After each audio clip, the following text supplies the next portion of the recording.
പുതിയൊരു വീഡിയോയിലേക്ക് എല്ലാവർക്കും സ്വാഗതം. അപ്പം തുടരും ഇന്ന് ചിത്രത്തിൻ്റെ വേൾഡ് വൈഡ് ആയിട്ടുള്ള കളക്ഷൻ ഇത്രയും നേരമായിട്ടും പുറത്തു വന്നിട്ടില്ല. ഇന്നലെ നമ്മൾ പ്രതീക്ഷിക്കുന്ന തുക ഒരു 7.5 കോടി രൂപ തന്നെയാണ് പ്രതീക്ഷിക്കുന്നത്. ഇന്ന് വേൾഡ് വൈഡ് ആയിട്ട് പ്രതീക്ഷിക്കുന്ന തുക ഒരു 5 കോടിക്ക് മുകളിൽ തന്നെയാണ്. അപ്പോൾ ഇന്നലെ കൊണ്ട് 202 കോടി കളക്ട് ചെയ്ത ചിത്രം ഇന്നത്തെ കളക്ഷൻ കൂടെ ആകുമ്പോൾ 208-207 കോടിയിലേക്ക് എത്താനുള്ള സാധ്യതയാണ് കാണുന്നത്. ഇന്ന് കേരളത്തിൽ ഈ ചിത്രം എങ്ങനെ കളക്ട് ചെയ്യും എന്ന് നമുക്കൊന്ന് നോക്കാം. അപ്പോൾ ഇന്നലെ കളക്ട് ചെയ്തത് 4,93,00,000 രൂപ കളക്ട് ചെയ്തിട്ടുണ്ട് എന്ന് തന്നെയാണ് അറിയുന്നത്.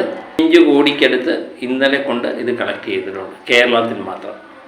അങ്ങനെയെങ്കിൽ നാളെ ഞാൻ പറഞ്ഞതുപോലെ തന്നെ നാളെ ചൊവ്വാഴ്ച ദിവസം ഇത് 100 കോടിയിലേക്ക് കടക്കാനുള്ള സാധ്യതയാണ് കാണുന്നത്.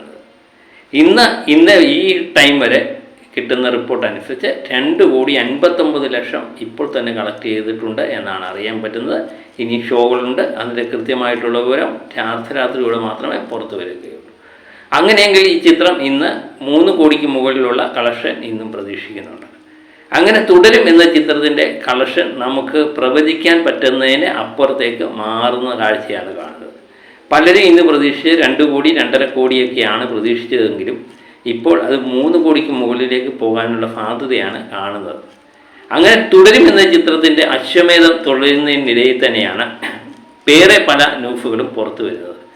ബുക്ക് മൈ ഷോ പ്രകാരം 1,00,000-ൽ കൂടുതൽ ടിക്കറ്റ് വിറ്റ തുടർച്ചയായിട്ട് 10-16 ദിവസം തുടർച്ചയായിട്ട് 1,00,000-ൽ കൂടുതൽ ബുക്ക് മൈ ഷോയിൽ നിന്ന് മാത്രം ടിക്കറ്റ് വിറ്റ ഗണത്തിലെ ആദ്യ മലയാള സിനിമ തുടരും ആയി മാറിയിരിക്കുകയാണ്. അതുപോലെ തന്നെ 4 മില്യൺ ടിക്കറ്റാണ് ബുക്ക് മൈ ഷോയിൽ നിന്ന് മാത്രം വിറ്റത്. ഇവിടെ മാത്രം തുടരും എന്ന ചിത്രം വിറ്റിരിക്കുന്നത് 40 ലക്ഷത്തിന് മുകളിൽ ടിക്കറ്റാണ്. അതും മലയാള സിനിമയുടെ ചരിത്രത്തിലെ ഒരു സംഭവം തന്നെയായി മാറുകയാണ്. അങ്ങനെ തുടരും എന്ന ചിത്രം ഇപ്പോഴും ഏകദേശം 3,90,000 പരം ടിക്കറ്റ് ഇപ്പോഴും വിറ്റുമാറുന്നുണ്ട് എന്നുള്ളതാണ് അതിശയകരം. അപ്പം കഴിഞ്ഞ ദിവസം റിലീസായ പല ചിത്രങ്ങളുടെയും കളക്ഷനുകളും പുറത്തു വന്നിട്ടുണ്ട്. പടക്കളം എന്ന ചിത്രം 4 ദിവസം കൊണ്ട് സമ്പാദിച്ചത് 2,10,00,000 രൂപയാണ്. വേൾഡ് വൈഡായിട്ട് ഈ ചിത്രം ഏകദേശം 3.5 കോടിയെങ്കിലും കളക്ട് ചെയ്ത് കാണും എന്ന് തന്നെയാണ് പ്രതീക്ഷിക്കുന്നത്. അതിൻ്റെ കൃത്യമായിട്ടുള്ള വിവരങ്ങൾ പുറത്തു വന്നിട്ടില്ല. അതുപോലെ സർക്കിട്ട് എന്ന ചിത്രം പ്രേക്ഷക അഭിപ്രായമൊക്കെ നേടിയ ചിത്രമാണെങ്കിലും കളക്ഷൻ്റെ കാര്യത്തിൽ വളരെ പിന്നോക്കം പോകുന്ന കാര്യമാണ് കാണുന്നത്. ആസിഫ് അലിയുടെ ഈ ചിത്രം 4 ദിവസം കൊണ്ട് കളക്ട് ചെയ്ത് 1,30,00,000 രൂപ മാത്രമാണ് എന്നുള്ളതാണ് സത്യം.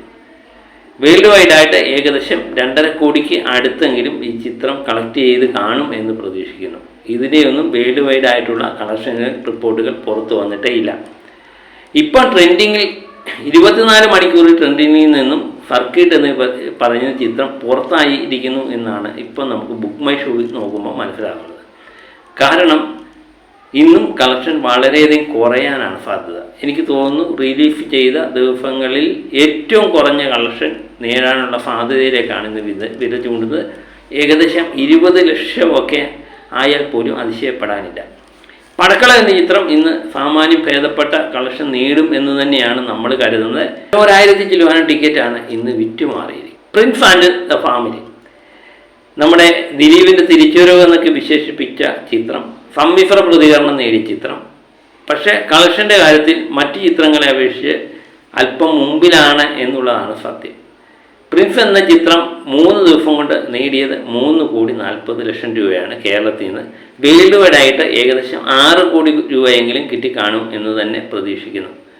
ഈ സമയത്തും 2,820 ടിക്കറ്റോളം ചിത്രം വിറ്റുമാറുന്നതായിട്ടാണ് അറിയാൻ പറ്റുന്നത്. അങ്ങനെ പ്രിൻസ് ഇന്നും ഏകദേശം സാമാന്യം ഭേദപ്പെട്ട കളക്ഷൻ തന്നെ നേടും എന്ന് തന്നെ പ്രതീക്ഷിക്കുന്നു. ഏകദേശം 50 ലക്ഷത്തിന് മുകളിൽ 1 കോടിക്ക് ഇടയ്ക്കുള്ള തുക തന്നെയായിരിക്കാം പ്രിൻസിന് ഇന്ന് കളക്ട് ചെയ്യാൻ പറ്റുന്നത്. ചിത്രങ്ങളിലെ ഈ കളക്ഷൻ വർധനവ് ഉണ്ടാകാത്തതിൻ്റെ കാരണം പലരും അഭിപ്രായപ്പെടുന്ന പോലെ തുടരും ചിത്രത്തിൻ്റെ ഇപ്പോഴത്തെ പ്രസൻറ്റ് തന്നെയാണ് കാരണം. പ്രമുഖ കേന്ദ്രങ്ങളെല്ലാം ഇപ്പോഴും തുടരും എന്ന ചിത്രമാണ് കളിച്ചുകൊണ്ടിരിക്കുന്നത്. അതുതന്നെയാണ് പുതിയ ചിത്രങ്ങൾക്ക് ഏറ്റവും വലിയ പാരയായി മാറുന്നതും എന്ന് നമുക്ക് ഇത് നോക്കുമ്പോൾ മനസ്സിലാകുന്നുണ്ട്. അപ്പം സിനിമാ സംബന്ധമായ വിഷയങ്ങളും വാർത്തകളും അറിയാൻ വേണ്ടി നമ്മുടെ ചാനൽ സപ്പോർട്ട് ചെയ്യുക. അപ്പം മറ്റ് വിശേഷങ്ങളുമൊക്കെ ആയിട്ട് വീണ്ടും ഞാനെത്താം. Okay, by.